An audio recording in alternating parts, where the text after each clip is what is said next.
This is the best watch under $1,000. I've recently got into collecting watches and have completely ditched my Apple Watch. And after researching and going down the rabbit hole that is watch collecting, I ended up on a very hyped watch when it was released, and that is the Tissot PRX Powermatic 80. This watch is brilliant, and in this video, I'm going to discuss if the integrated bracelet is a problem, if you should go for the automatic or the quartz version instead, and the million-dollar question, is this watch even worth it in 2025? Starting off with the design, this watch is beautiful. The version that I have is the 40mm PRX Powermatic 80 with a blue dial. The watch just exudes a premium feel and looks more expensive than it is. It has a mix of brushed and polished metal that fits seamlessly together.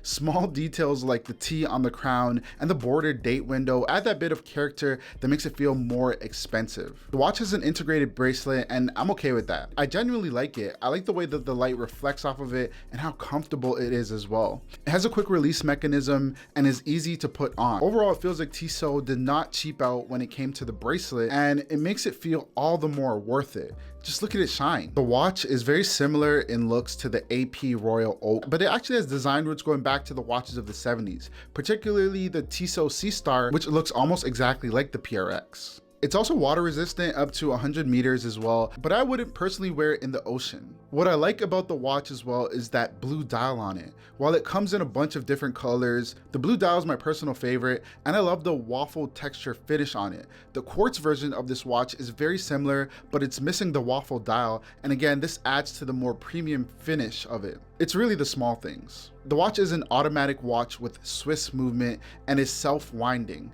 It's based on the ETA 2824-2, but it's been modified to have a slower beat rate, which extends the power reserve, which, speaking of that, is 80 hours. That means that you can go around 3 days without wearing it and it'll keep the time accurate without you having to reset it. But as a watch noob, what I found the most interesting was that transparent case back. Seriously, the back looks like something that is too genius to describe due to all the little intricate parts, and that makes this watch tick.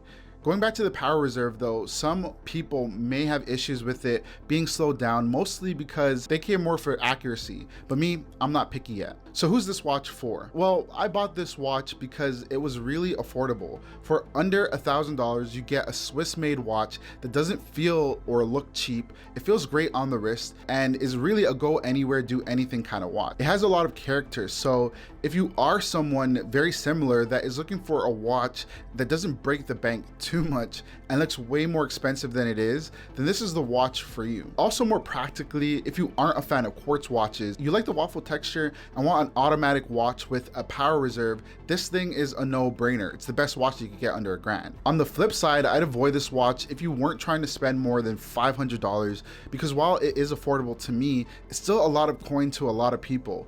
If you want a quartz watch or just don't like the look, which to be honest, I don't know who wouldn't like the look, then you might want to get the quartz version. As a wrap up, I'll leave you with something though. The first time I ever wore this watch was described by someone that doesn't know anything about watches as, quote, the watch of someone that does the layoffs at work.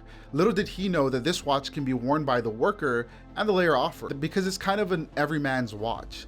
Anyways, what are your thoughts on the PRX, or what watch are you rocking right now? Let me know down below in the comments. I'll be documenting my watch collection as it grows in 2025, so make sure to subscribe and like the video. I'll see you in the next one, and Happy New Year. I can still say it. Peace.